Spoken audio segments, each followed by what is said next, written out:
one of Germany's most well-known players, national champion all the way back in 2016 with, we were just talking about before we started, with that's, of course, Aquabox deck that's used Cyber EX and a bunch of other water attackers with Max Elixir. And Michael's already mentioned the first international champion ever, winning the first ever European internationals all the way back in 2016. The TCG 7 God. He's won 7 regional championships.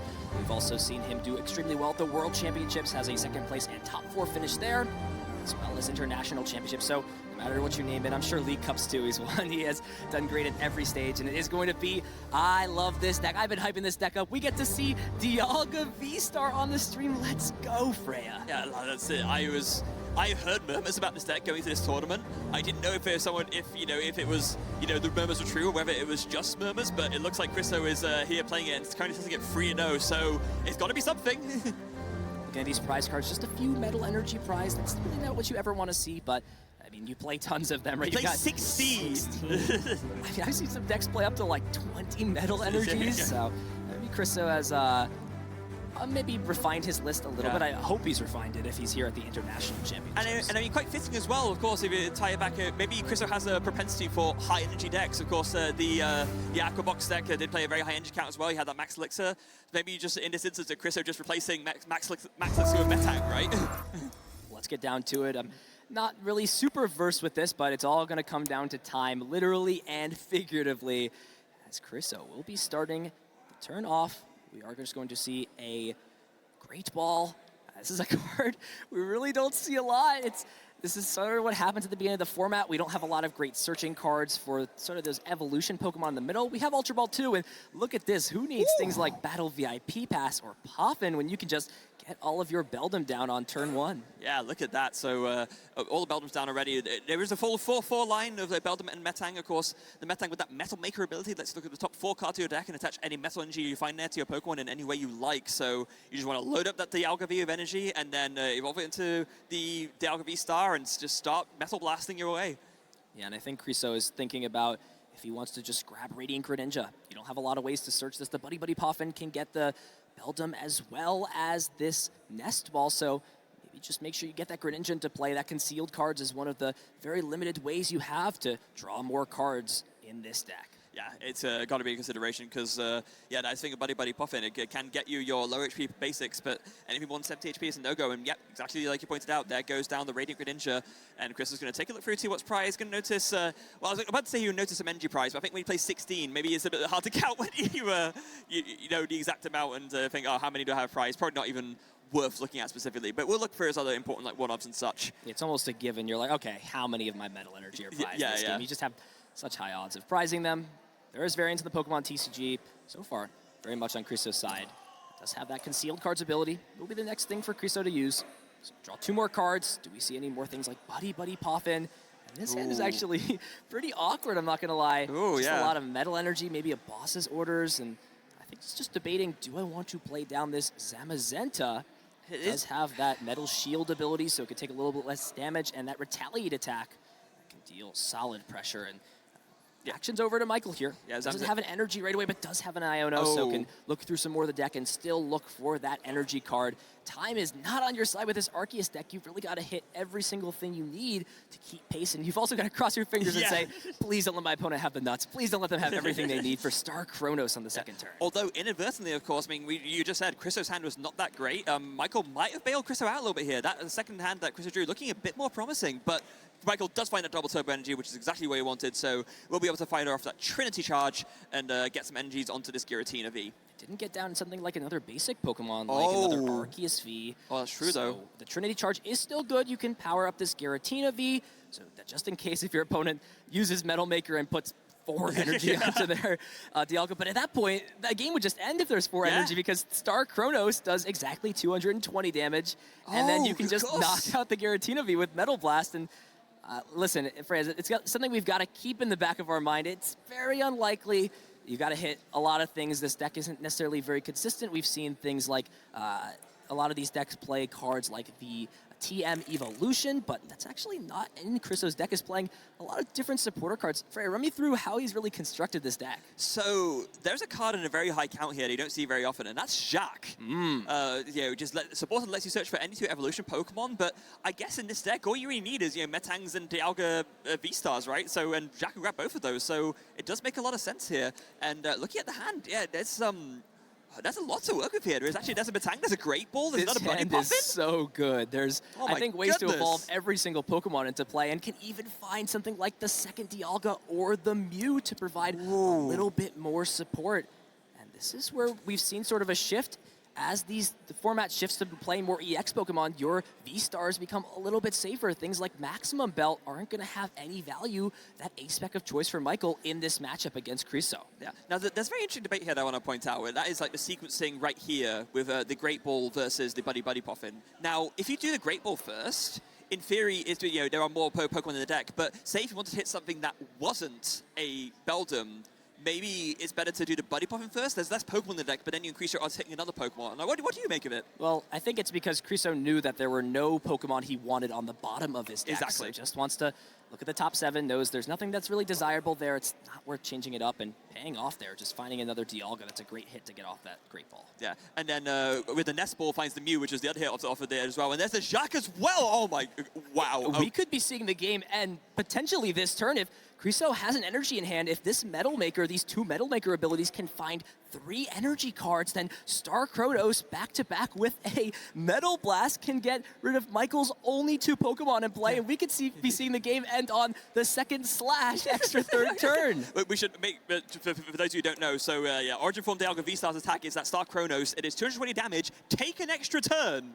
So, like, And there's still more. That Mew EX did come down into play as well, so we're just going to see the restart, and it's the Prime Catcher. That's not a Metal Energy card. Here we go. It's going to come down to these Metal Makers. So look at the top 4 cards. Any Metal Energy you find can be attached, and there's 2 there. That means Chriso just needs to find 1 Metal Energy off of this 2nd Metal Maker ability. Here we go, Freya. It's going to come down to this. Can Chriso close it out? 4 cards, 1 Metal Energy, and finds the Metal Energy. We're going to see a turn 2 Star Kronos buy an extra turn. Metal Blast, the only Pokemon. We just saw the... Oh, what did we just see? Dialga V-Star smashing the competition here, and Chriso takes a very early game 1 lead. Oh my goodness! I never doubted Freya. I always believed in Dialga. Dialga is doing me proud. I'm a Sinnoh boy at heart, so I love to see some of these great Pokemon take it out. Wow. Turn 2, I mean, I've heard things about Dialga. Oh, it's inconsistent. It needs to do all of these things. Star Kronos is great, but it only does 220. Throw all of that out of the trash. We just saw a masterclass of what Dialga could do, especially against an Arceus deck. And what we were just talking about, Jacques, how maybe this is not like the orthodox way to build this deck, but if all you need is your evolutions, right? Of course you play free Jacques. You get your Dialga, you get your Metang, you set up with your energy, and you just win in 2 attacks. Oh! He threw that Metal Energy down, threw the energy from the hand, and said, I just got it like that, buddy. I'm built different. Chriso taking the first game, and what was that? That was 5 minutes, if that. Wow, Freya, what a crazy game that was. I need a moment. I'll let you take it back. If you are sitting at home, that is something that you are going to want to remember. We don't get to see a lot of Star Kronos, let alone on the 2nd turn of the game, but Dialga V-Star, a card that saw a little bit of play. We saw when Metal Saucer was in the format, this card see a little bit of the spotlight, but it seems like it's got the call back. It's got the call back from Metang saying, hey, buddy, you remember me? We're going to go on one last ride together, and this is a great start to a journey for Dialga, especially if you're a fan of just taking extra turns. When I was talking about those murmurs, this is what I mean. Like, this is what this deck can do if it sets up well, and my goodness, that is absolutely terrifying. So let's see what Michael can do here. And Michael's hand was actually so bad, but top deck Nest Ball keeping him in the game. And what a great card to find. This can allow Arceus V to come down and to start getting his game plan set up. And yeah, Michael going first is actually a big deal here too, because Chriso's not going to be able to use that Star Kronos before Michael has hopefully evolved into an Arceus V-Star. Yeah, which will make it that sort of double win. Not impossible, mind you, because you could Star Kronos a weak thing and then attach more Metal Energies and KO the Arceus V-Star. Just make it a little bit trickier, though. Yeah, I mean, that was a great game for Chriso. His deck did everything you want. That's exactly how you draw it up. If you're ever planning a deck or building your deck, you're like, this is what I want on my second turn. But I mean, we are playing best of 3. We could potentially see 2 more games. This deck sometimes is prone to a little bit of inconsistency if it doesn't have a strong start. That's the bare minimum you need there. And it's still not a great hand from Michael. I mean, anything he finds... Chriso did it too, apparently. There's a top deck there with the... Jalga with the start of the turn, now a great ball as well. So both these players off like having a really strong first turn draw. And I think Chriso has hit the opposite side of the scale. This hand is really not looking too strong. Did have to play this great ball, maybe looking for something like Radiant Greninja to draw more cards, and just gonna be that Beldum. So we do at least see double Beldum come down, but this Arceus V-Star is threatening to be attacking force on the following turn, so there's still options here for Chriso. But Michael's only option for draw next turn is Judge. So the rest of the hand is really not doing that much. There's like a Jet Energy. So I guess you can attach that wish to the active. That is pretty good. But then, there's a Bidoof drawn for turn. That's actually pretty good as well. But then, you have to play this Judge to draw more cards. So yeah, I mean, there is a world where you can just take a knockout with Power Edge. But if your opponent top decks away to Metal Blast or Star Chronos, then you're just going to be like, why didn't I play that card the previous turn? Yeah, exactly. So going to be very interesting to see how this Judge treats both players. Judge, a card that we saw fall out of favor here a little bit, especially given that there are other disruption options available. But in, I guess, Arceus Giratina specifically, it's still like a solid option to disrupt early on. Just both players shuffle their hands to their deck, draw 4 cards. Let's see what Michael gets here. Yeah, only 4 cards, though, so we'll have to find something like an Arceus V-Star. And it's not in the hand, so not only is Michael in the same spot he was, still having Babarrel, still having other pieces, but it's actually just going to stash the hand to the bottom. Value's finding another Pokemon that much. Now listen, on NA streams, we've seen some crazy draws. Are we going to see Arceus V-Star? No. We're not. All right. Can't play with my heart like this, Michael. You can't. Oh, wait, it was a... Wait, there's Arceus V-Star in hand?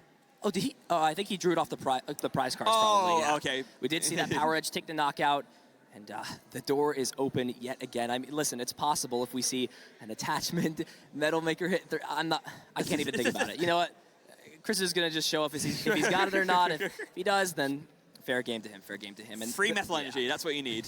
Free off the Metal Maker. Or you can just hit 4 as well, that would also work. Yeah, this is a great start to the turn. Does have that Buddy Poffin, a gift that Michael gave Chriso that previous turn. We'll get to check the deck for the first time. It's not done that yet. We'll see that there are a little bit of annoying prizes. Some of those Pokemon in play, the Dialga and the Dialga V-Star unavailable, but for the most part, things are looking pretty solid. We'll see some more of these Matangs come down, or rather these Beldums come down. Chriso isn't playing anything like Babarrel in this deck, and with this deck that's now become a new archetype again, now that people are figuring out how to optimize this powerful ability on Matang. People are back to the drawing board, and Chriso seems to have found a list that has worked so far. Yeah, pretty much the only draw options you have are Mew EX and Radiant Greninja, which granted are solid, those are decent draw cards, but you're not having the same, amount of draw power as something like Industrious and Size would give you. So very important to thin out the deck as much as possible, get these Beldums out, and make sure that all your Metal Makers resolve to hit as many energy as possible. So yeah, and I'm seeing the vision here. Why draw cards when you can just draw energies to attach to your Pokemon? It's just that easy. As we are going to see the Jock. Okay, don't play with me like this. If we see 3, and you see Chriso staring him down, he says, you know what's about to happen, right? You know what I'm about to do to you here. Okay. And Michael's just like, it's like the look on Michael's face, like, what am I meant to do? This is where I let fate take the wheel. I say, Judge, can you shuffle the deck? I don't want anything to do with this at this point. Oh, can't really blame that feeling either. So, Metal Maker, here we go. How many does Chriso hit? 1, 2, 3, 4? That was 1. Just 1. Okay. That's well, that's a lot less dramatic. He's safe. Yeah. This is still a solid turn here for Chris. He's going to use that Metal Blast attack with the 3 energies on. It is going to be 200 damage, so not bad at all. Actually, it's going to be 160. So the 40 base and then 40 for each Metal Energy.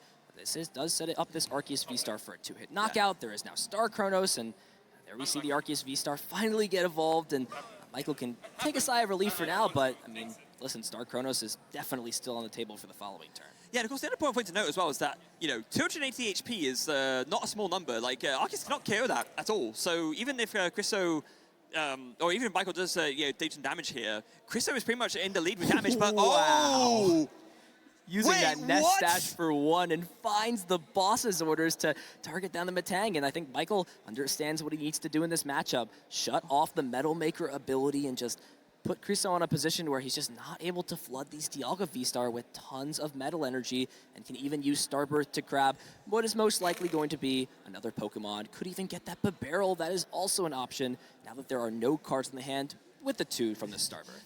So yeah, I guess, you know, in a sense, the boss's orders was guaranteed from the start, but still finding it off of the nest stash, that is absolutely unbelievable. So they're going to grab the Barrel and the Giratina V and go ahead and do the Industrial Synthesizers for the full 5 cards. What a phenomenal turn from Michael. Yeah, would still like to see one more Pokemon because, again, the situation could still exist where we see 2 of these V Pokemon get knocked out in a row. We haven't even seen an energy get attached yet, so we will just see double turbo onto this Barrel, and looks like we're actually just going to see the Trinity Nova take the knockout. This could be a little bit risky here, I can't lie, for Michael deciding to not play the Ultra Ball, maybe valuing the other cards in hand a little bit more.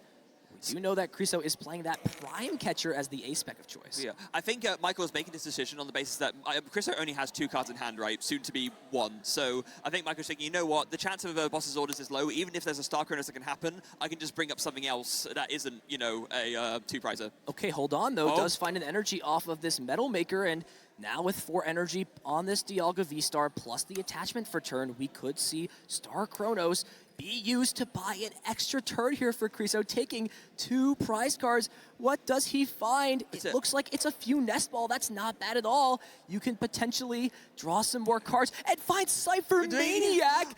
That's what he needs. He can knock out this Giratina V with the Prime Catcher in combination. What were those prize cards there for Chriso? Exactly what he needed to wipe Michael of all of his attackers.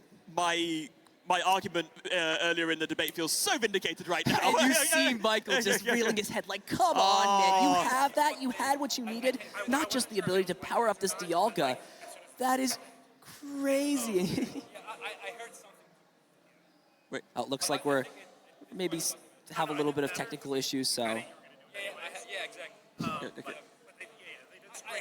I heard it scream out. Okay, well, hopefully we get everything figured out. I don't want to be the one causing.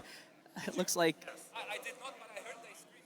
I heard them. Okay, yeah. We'll figure out exactly what's happening here, but it looks like we're just going to see both these Pokemon put down, and wow, Freya, what an incredible cards to find.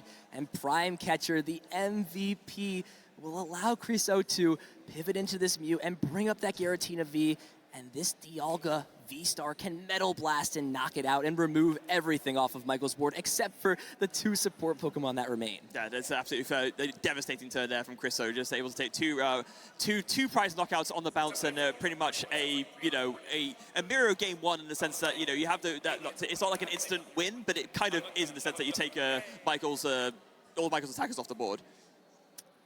And there it is, the Prime Catcher bringing up this Giratina V.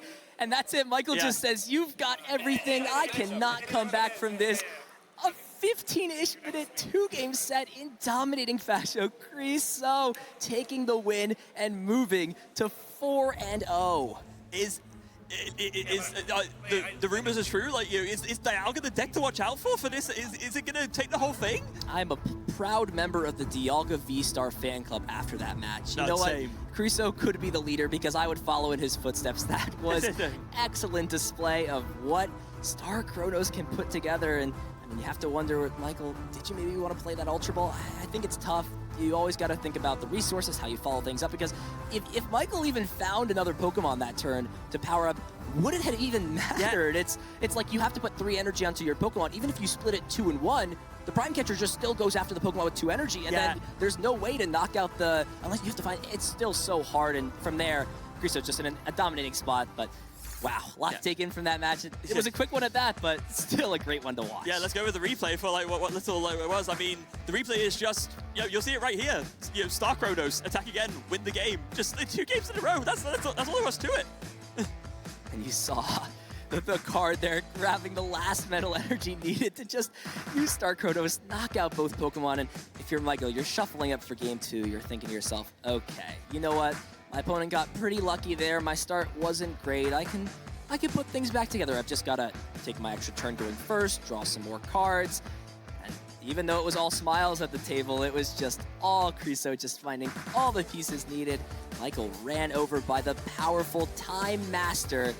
Chriso going 4-0 here at the Europe International Championships. Absolutely phenomenal start for this new archetype. It's so funny because, I mean, it's been a while since we've seen Dialga really on the main stage. It was like an archetype for a little bit, kind of more on the rogue side, so playing with Magnezone.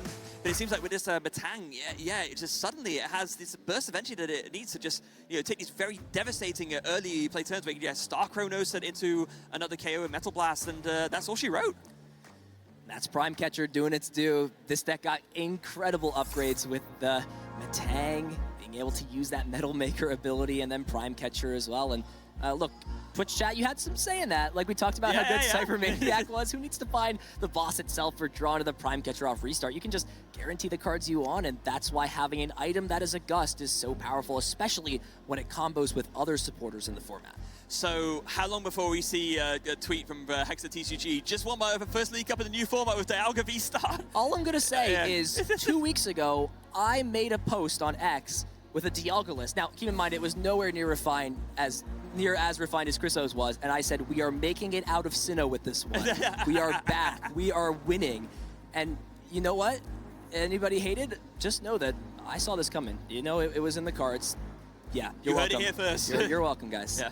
But Wow. in all seriousness, an excellent display, and I mean, you've got to wonder now if you're in the field, if Dialga does that against Arceus or against other decks that could exist in the format. I mean, I'm trying to rack my brain.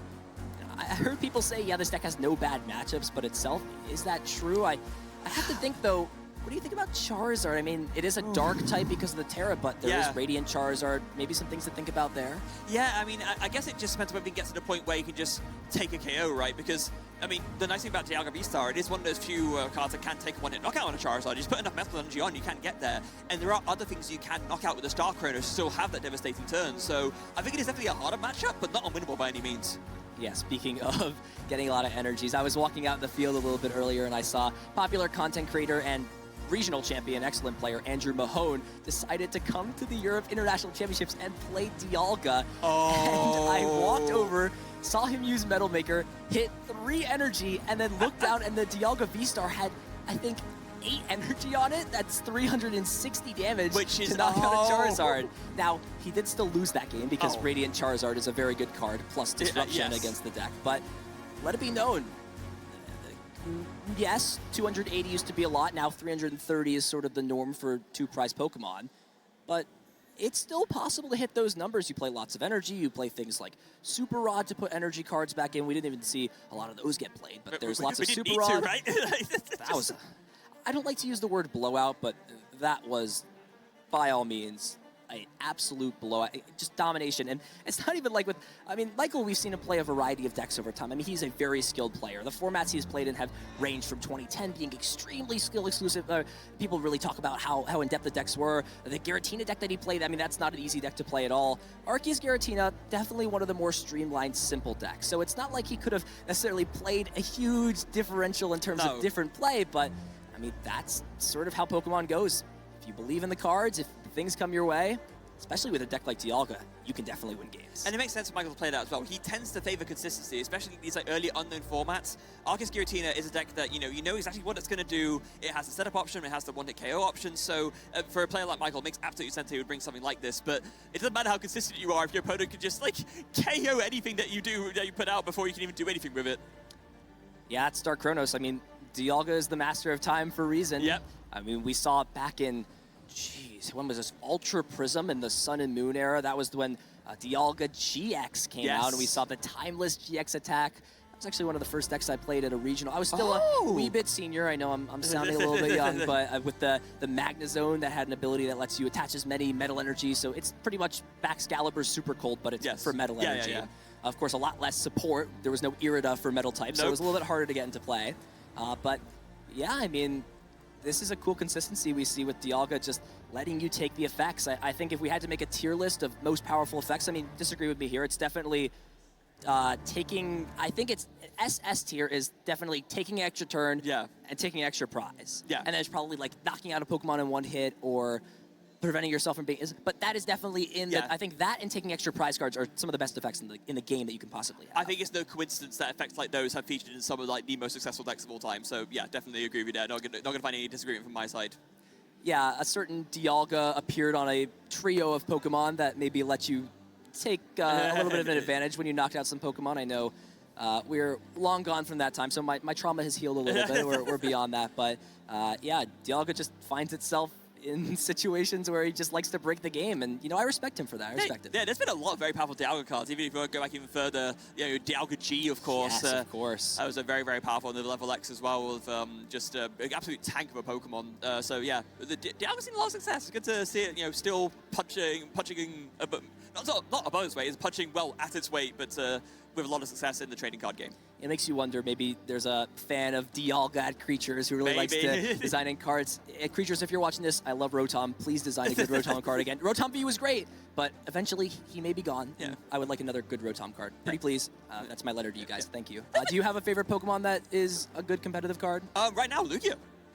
There you go. Yeah, like Lugia V-Star. I also am a big fan of Koraidon, but I'm a little bit sad about how it seems like the Koraidon cards that have been brought out, they seem good, but they just don't seem to be really panning out. And similar with Zato, one of my other favorites, of course, has that really phenomenal ability to attack extra entry and draw cards, but we've not really seen that see much success either. So they are trying with a lot of my favorites. Some have been successful, some not so much.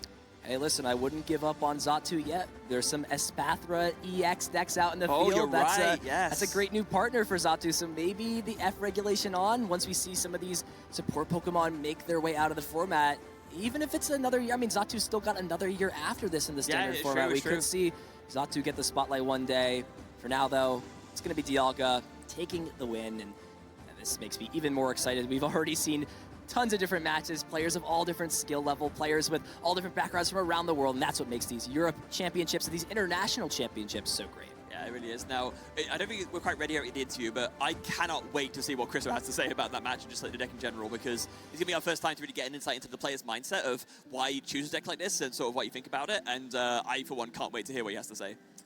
How did you come up with this deck? Well, I had a dream, and Dialga spoke to me. I don't know if it will be that for him, but I mean, it is very interesting to hear these players' stories, and that's what's so important about Pokemon is, yes, these players sit down, they have their deck list submitted, they know what they're going to play, they've practiced, but it really is that preparation before an event. It's working with team players. This is a one-on-one game, Freya, but players work in teams, and this is why we see the same groups be successful throughout time and time again. Yeah, absolutely. It's an individual played game, but there are so many testing teams that band together to pull together ideas and try and share that success. There can only be one winner, but a winner is not made alone. I think it's the best way to put it.